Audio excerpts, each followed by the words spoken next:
We'd like to welcome Good. each and every individual to Voices of Integrity for a young man. And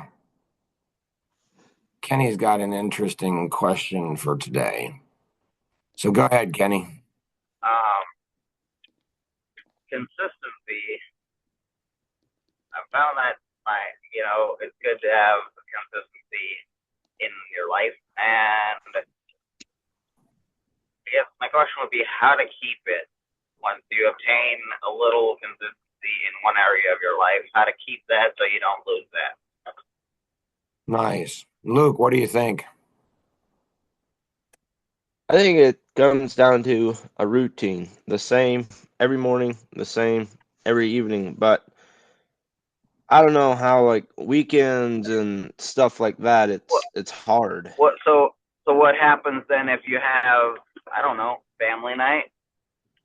Yeah, I don't know. Did the Daniel, any thoughts you have?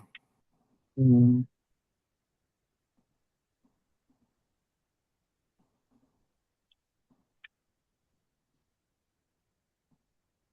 So Daniel's interesting. He's got he's got no challenges in his life, and he's just got it all figured out. You know, it's like I wanna be like Daniel, that we guy. need we need Daniel leading this group right now. We need him doing the intro and like absolutely. We need a model. So good to have you on, Daniel. So did you guys read, white paper 1-2, consistent and committed? Yes. Kenny? I did not know. Well, I did once a while back. Okay. Did it work?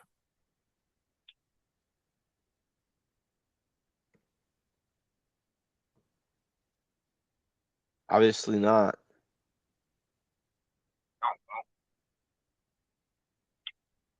Maybe to some level, yes. Okay. So what's the difference between Kenny's response and Luke's response?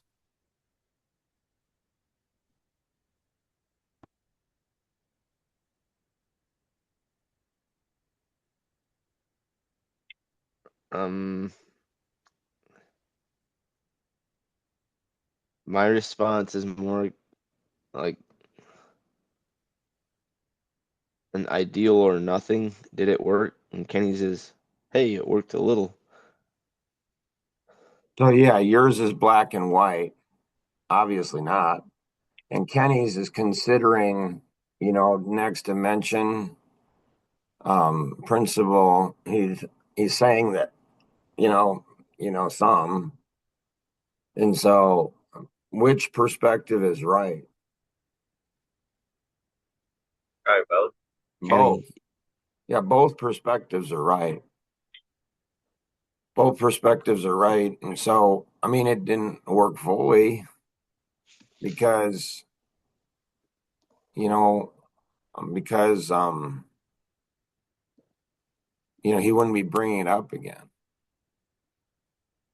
Like, so what he want? He wants more. So if he's more consistent than he's been in the past, that's good. But if he wants even more consistency, when you look at consistency, it's how we think. And it's connected back into commitment. Like most people's mindset, if you're a couple minutes late, it's no big deal. But I Right. mean, you look at the Navy SEALs, you look at top level athletes, they don't even think, well, nobody's perfect. People make mistakes. They don't even think it. They don't allow their thought process. They don't allow their thought process to go ahead and they don't allow their mind to think, well, nobody's perfect. Why? Because they have to be perfect. they have to seek it. They understand that if I accept something less than perfection, if I accept that, then I'm never going to reach, like a gymnast in the Olympics. I'm never going to get, straight tens. Hmm. Like when, on Ford versus Ferrari, there's the perfect lap. So if you just accept, well, and you tend to go ahead, and it's called progressional degeneration. So we degenerate. We accept a little less, and then accept a little less, and then accept a little less, and less and less and less and less. That's where the 30-day challenge helps you to go ahead and, like, the hardest part is to be consistent with it.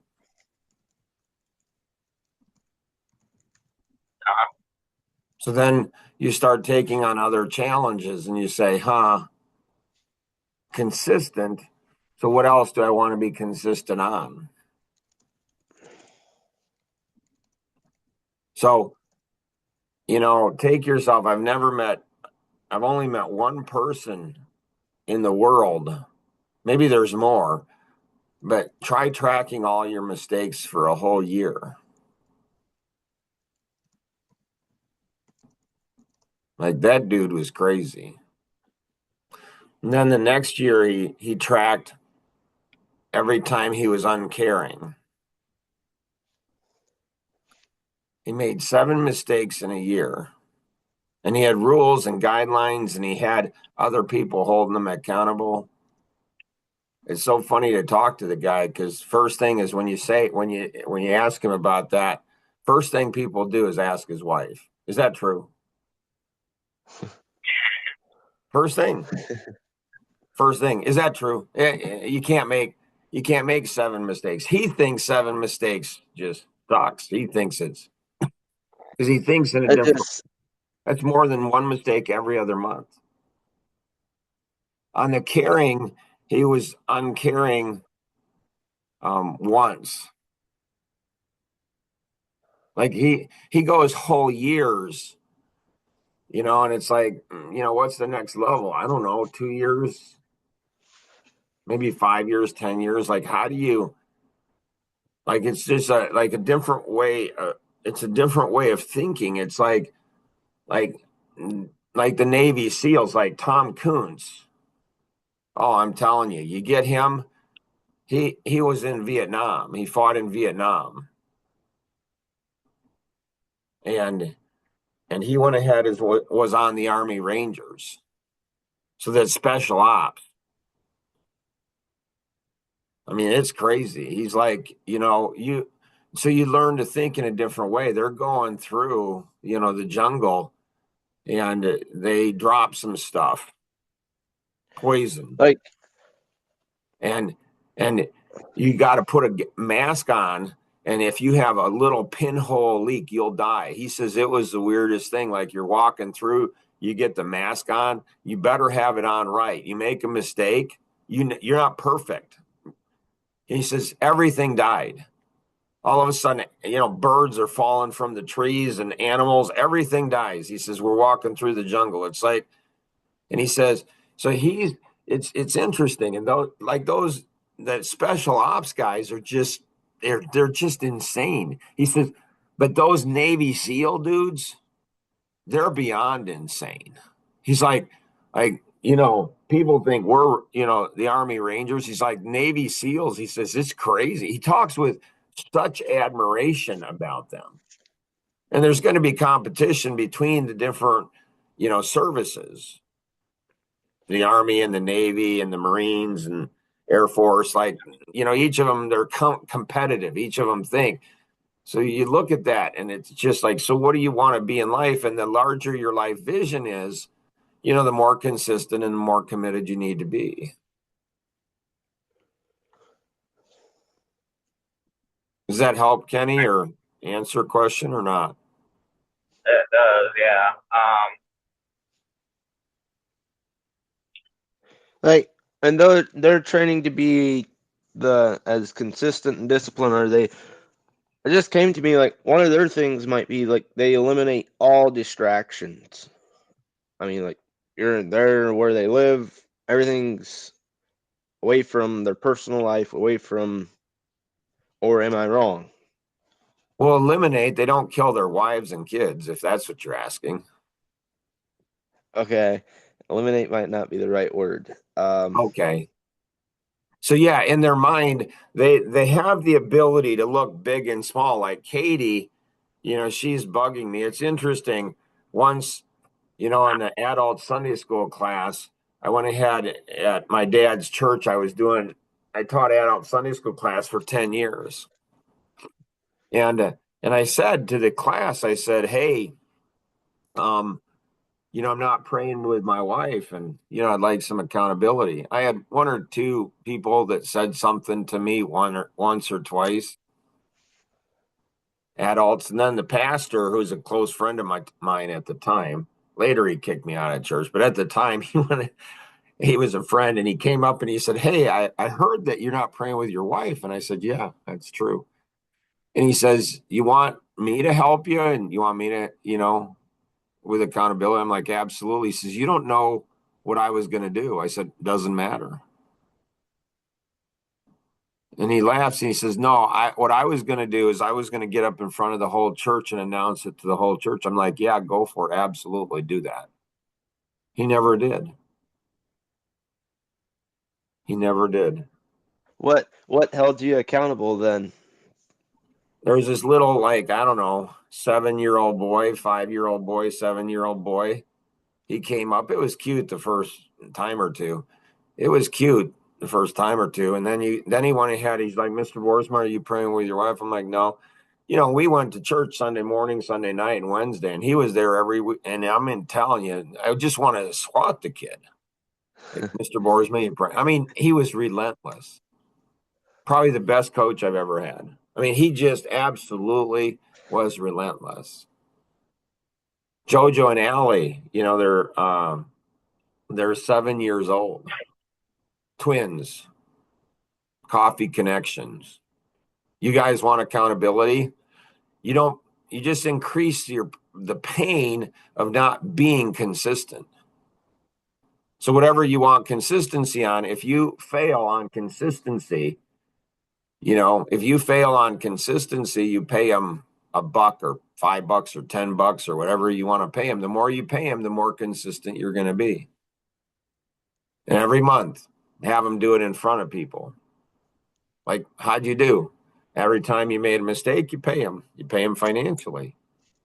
So you expose yourself to everyone, and then you pay financially, and you get a child to go ahead and hold you account, and they will. And I'm telling you, it just changes everything. It just changes everything. Anybody else have anything else? I mean, great, right?